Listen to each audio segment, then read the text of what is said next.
நம்முடைய ஆண்டவரும் இரட்சகரும் கர்த்தருமாகிய இயேசு கிறிஸ்துவின் நாமத்தினாலே இந்த காலை வேளையில உங்களுக்கு வாழ்த்துதலையும் வணக்கத்தையும் ஸ்தோத்திரங்களையும் கூறிக்கொள்கிறேன். இந்த நாளிலே 1 பேதுரு புஸ்தகத்திலிருந்து சில விஷயங்களை நம்முடைய தியானத்திற்காக நாம் எடுத்துக்கொள்கின்றோம். 1 பேதுரு என்ற புஸ்தகத்தை நாம் வாசிக்கும் போது பாடுகளில் நன்மை செய்து பாடு அனுபவிப்பதுவே சிறந்தது. ஒருவன் தவறு செய்து பாடு அனுபவித்து கொண்டு நான் ஆண்டவருக்காக பாடு அனுபவித்தேன் என்று சொல்லக்கூடாது. ஆண்டவராகிய இயேசு கிறிஸ்துவின் ஊழியத்து நிமித்தமும் அவர் மேல் வைத்திருக்கிற விசுவாசத்து நிமித்தமும் அவருக்காக பக்தியாக வாழுகிற வாழ்க்கை நிமித்தமாகவும் வரக்கூடிய பாடுகள், துன்பங்கள், உபத்திரவங்களிலே நாம் அடையக்கூடிய வலிகள், வேதனைகள் இவைகளை குறித்து நாம் சந்தோஷப்பட வேண்டும். 1 பேதுரு 4ஆம் அதிகாரம் 12 16 வசனம் வரையிலும் இப்படி சொல்லி இருக்கிறது. பிரியமானவர்களே, உங்களை சோதிக்கும்படி உங்கள் நடுவில் பற்றி எரிகிற அக்னியை குறித்து ஏதோ புதுமை என்று திகையாமல் கிறிஸ்துவின் மகிமை வெளிப்படும் போது நீங்கள் கலிகூர்ந்து மகிழும்படியாக அவருடைய பாடுகளுக்கு நீங்கள் பங்காளிகளானதால் சந்தோஷப்படுங்கள். நீங்கள் கிறிஸ்துவின் நாமத்து நிமித்தம் நிந்திக்கப்பட்டால் பாக்கியவான்கள். ஏனென்றால் தேவனுடைய ஆவியாகிய மகிமையுள்ள ஆவியானவர் உங்கள் மேல் தங்கி இருக்கிறார். அவர்களாலே தூஷிக்கப்படுகிறார், உங்களாலே மகிமைப்படுகிறார். ஆதலால் உங்களில் ஒருவனும் கொலைபாதகனாயாவது, திருடனாயாவது, பொல்லாங்கு செய்தவனாயாவது, அந்நிய காரியங்களில் தலையிட்டு கொண்டவனாயாவது பாடுபடுகிறவனாய் இருக்கக்கூடாது. ஒருவன் கிறிஸ்தவனாய் இருப்பதினால் பாடுபட்டால் வெட்கப்படாமல் இருந்து அது நிமித்தம் தேவனை மகிமைப்படுத்த கடவன். இதே போல 3ஆம் அதிகாரம் 17ஆம் வசனத்துல பேதுரு அப்போஸ்தலன் சொல்லுகிறார், தீமை செய்து பாடு அனுபவிப்பதிலும் தேவனுக்கு சித்தமானால் நன்மை செய்து பாடு அனுபவிப்பதுவே மேன்மையாயிருக்கும் என்று அழகாக சொல்லுகிறார். பேதுரு இயேசு கிறிஸ்துவின் ஒரு முதன்மையான சீசன் என்று நாம் அறிகின்றோம். பேதுரு இப்படி சொல்வதற்கான முக்கிய காரணம் என்னவா இருக்கும் என்று நாம் ஆராயும் பொழுது, ஆண்டவராகிய இயேசு கிறிஸ்து மத்தேயு 16ஆம் அதிகாரம் 18, 19 ஆகிய வசனங்களிலே சொல்லுகிறாரு, நீ பேதுருவாயிருக்கிறாய், உன்மேல் என் சபையை கட்டுவேன், பாதாளத்தின் வாசல்கள் அதை மேற்கொள்வதில்லை, திறவுகோல்களை, பரலோக ராஜ்யத்தின் திறவுகோல்களை உனக்கு தருவேன் என்று ஆண்டவர் சொன்னார். சொல்லி கொஞ்ச நேரம் ஆன உடனே மத்தேயு 16ஆம் அதிகாரம் 21 23 வரை உள்ள வாக்கியங்களை பார்க்கும் பொழுது இயேசு கிறிஸ்துவ அவர் ஒரு பிரசங்கம் பண்ணினார். மனுஷகுமாரன் பாடுகள் பட்டு இயேசு தாம் எருசலேமுக்கு போய் மூப்பராலும் பிரதான ஆசாரியராலும் வேத பாரகராலும் பல பாடுகள் பட்டு கொலையுண்டு 3ஆம் நாளில் எழுந்திருக்க வேண்டும் என்று சீசர்களுக்கு சொல்ல தொடங்கினார். உடனே பேதுரு அவரை தனியே அழைத்து கொண்டு போய், ஆண்டவரே, இது உமக்கு நேரிடக்கூடாதே, இது உமக்கு சம்பவிப்பதில்லை என்று கடிந்து கொள்ள தொடங்கினார். உடனே இயேசுநாதர் அவனை பார்த்து சொன்னார், எனக்கு பின்னாக போ சாத்தானே, நீ எனக்கு இடரலாயிருக்கிறாய், தேவனுக்கு ஏற்றவைகளை சிந்தியாமல் மனுஷருக்கு ஏற்றவைகளை சிந்திக்கிறாய் என்று ஆண்டவர் இயேசு சொல்லுகிறார். கொஞ்சம் முன்னதான் சொன்னாரு, உன்மேல என் சபையை கட்டுவேன். அதுக்கு பிற்பாடு சொல்றாரு, எனக்கு பின்னாக போ சாத்தானே, நான் சிந்திக்கிற சிந்தனைக்கு ஏற்றபடி நீ சிந்தி, நான் சொல்லுகிறதுக்கு ஏற்றபடி நீ செய், நீ எனக்கு பாடம் சொல்லித்தர வேண்டாம் என்று இயேசு கிறிஸ்து அழகாக சொல்லுகிறார். இது ஒரு பெரிய விஷயமா இருந்து பேதுருவனுடைய மனசாட்சியில இது ஆழமா வேரூண்டு இருந்தது. அது மட்டுமல்ல, மத்தேயு 26ஆம் அதிகாரம் 69 74 வரையிலும் வாசிக்கும் பொழுது பேதுரு இயேசு கிறிஸ்துவை எனக்கு தெரியவே தெரியாது என்று 3 தடவை மறுதளிக்கிறான் என்று நாம் பார்க்கிறோம். இவ்விதம் இயேசுவுக்கு விரோதமாக தவறு இழைக்க இயேசுவோ அவனை அழைத்து கூறுகின்றார், சொல்லுகிறார். இப்படி 3 தடவை அவனுகிட்ட அவன் மறுதளிச்சதுனால யோவான் 21 15 17 வரையிலும் உள்ள வாக்கியங்களில் நாம வாசிக்கும் பொழுது, இவங்க எல்லாரை விடவும் பேதுரு நீ என் மேல அன்பா இருக்கிறாயான்னு 3 தடவை கேட்கிறாரு இயேசு கிறிஸ்து. அப்போ அந்த அறிக்கை தான், அதுக்கு அவன் கொடுத்த அறிக்கையினால தான் அவனுக்குள்ள ஒரு ஆழமா ஒரு பதிவு உண்டானது. ஆகையினால்தான் அவன் தன்னுடைய நிருபங்களில் சொல்லும் பொழுது, நன்மை செய்து பாட அனுபவிப்பதாப்பா மேன்மையானது. நீ பாட்டுக்கு ஏதோ ஒரு தப்பை பண்ணிட்டு ஏதோ ஒரு காரியத்தை செய்துட்டு எனக்கு ரொம்ப கஷ்டம் வந்துச்சு, ரொம்ப பாடுகள் வந்துடுச்சுன்னு நீ சொல்லாத. அவிசுவாசத்துல இருந்து கொண்டு பாடுபட்டுட்டு சொல்லாத. கீழ்ப்படியாம இருந்து கொண்டு பாடுபட்டுட்டு சொல்லாத.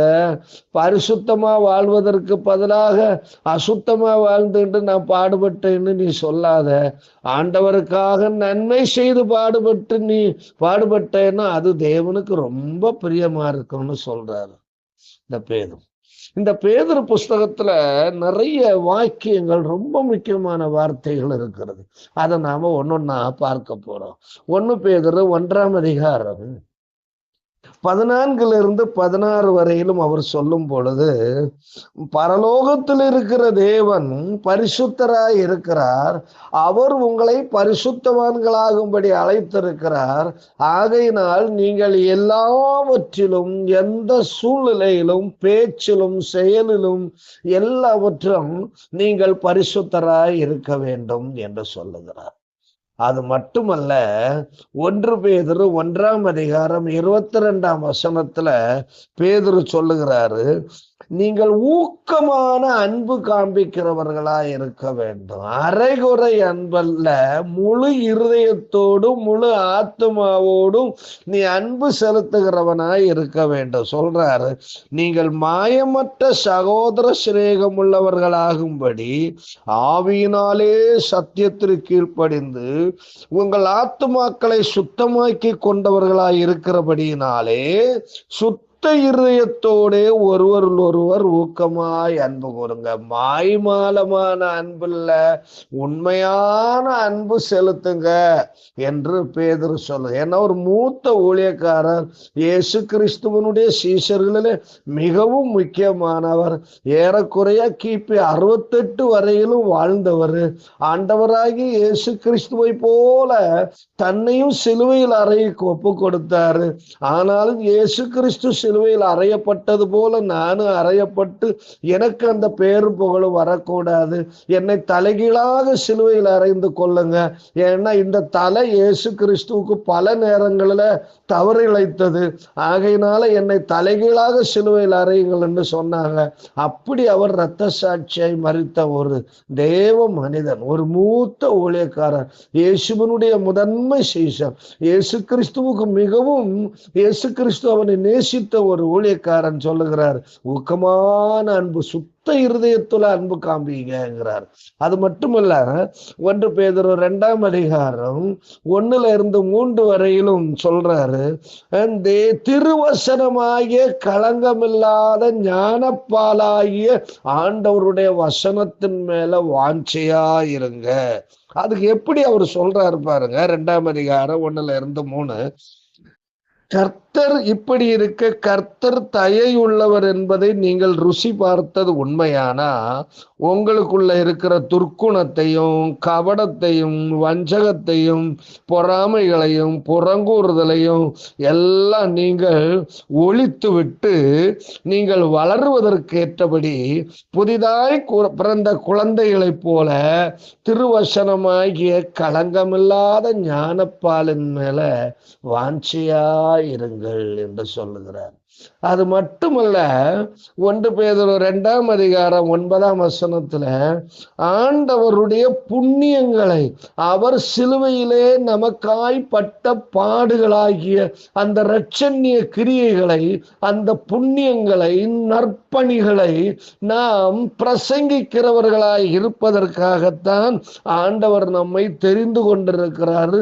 ஆகையினாலே அதுல நீங்க கவனமாயிருங்க என்று இந்த பேதுரு அப்போஸ்தலன் சொல்லுகிறார்.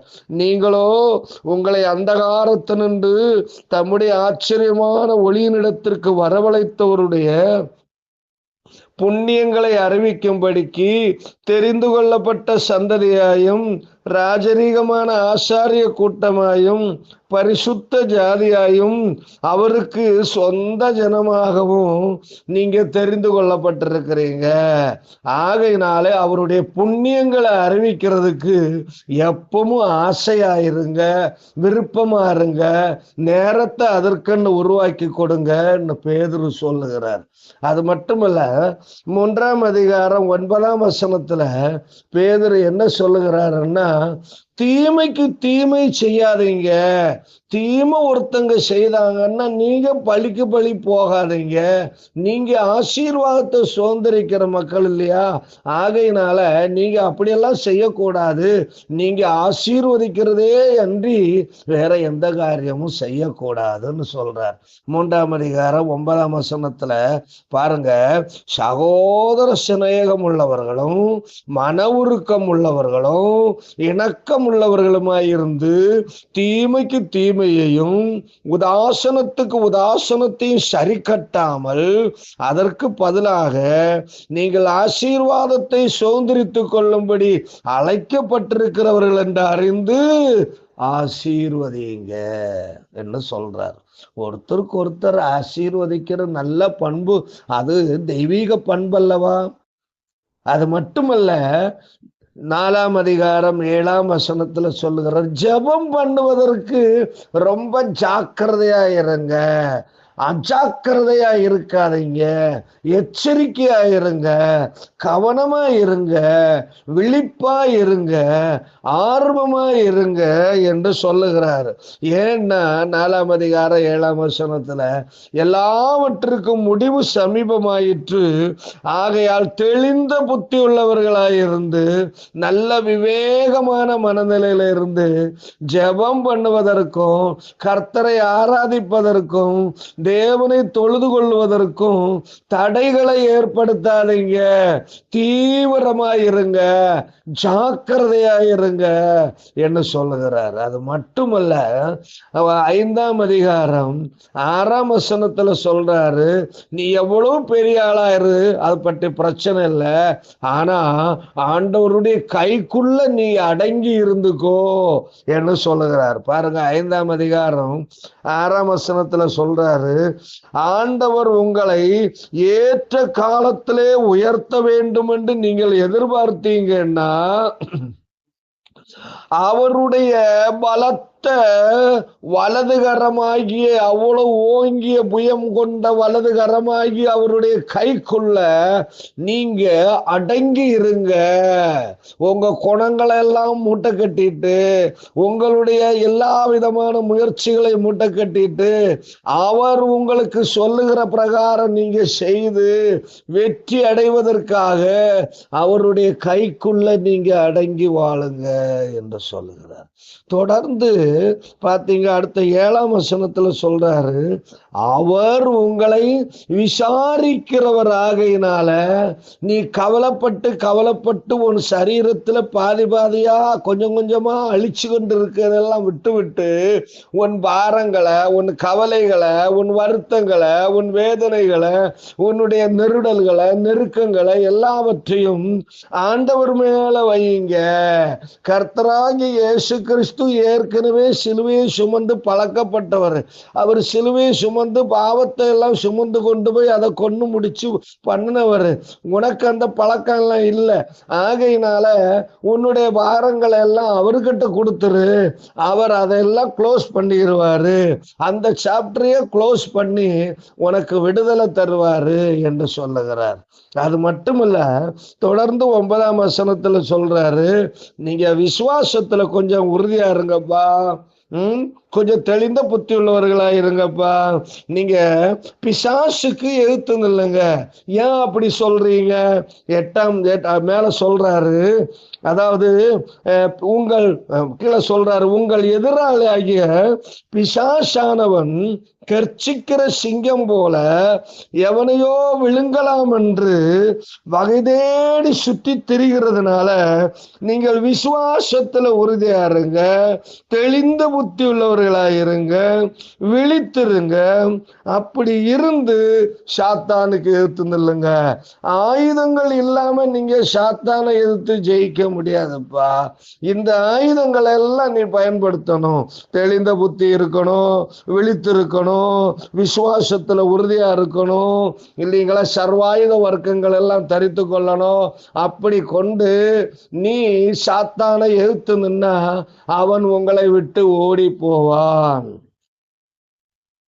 ஆண்டவராகிய இயேசு கிறிஸ்துவுக்கு உண்மையாய் வாழ்ந்து ஆண்டவரை போல பாடுகளை எல்லாம் அனுபவித்து விருத்த சேதனம் உள்ளவர்கள் மத்தியிலும் சபையை ஸ்தாபிப்பதில், புறஜாதி மக்கள் மத்தியிலேயும் சபைகளை ஸ்தாபிப்பதில் தன் வாழ்க்கையே தியாகம் பண்ணி கொடுத்த இந்த நல்ல ஒரு தேவ மனிதனை போல, ஒரு பக்கம் முரட்டு குணமாய் இந்த மனிதன் இருந்தாலும், கொஞ்சம் முரடன போல காணப்பட்டிருந்தாலும், இயேசுவுக்காக ஒரு குழந்தைய போல மாறி இயேசுவுக்காக வாழ்ந்து இன்னைக்கு இந்த மனுஷன் மேலதான் நம்ம எல்லாரும் கர்த்தராகி இயேசு கிறிஸ்துவால சபையாக கட்டப்பட்டு எழுப்பப்பட்டு கொண்டே இருக்கிறோம்.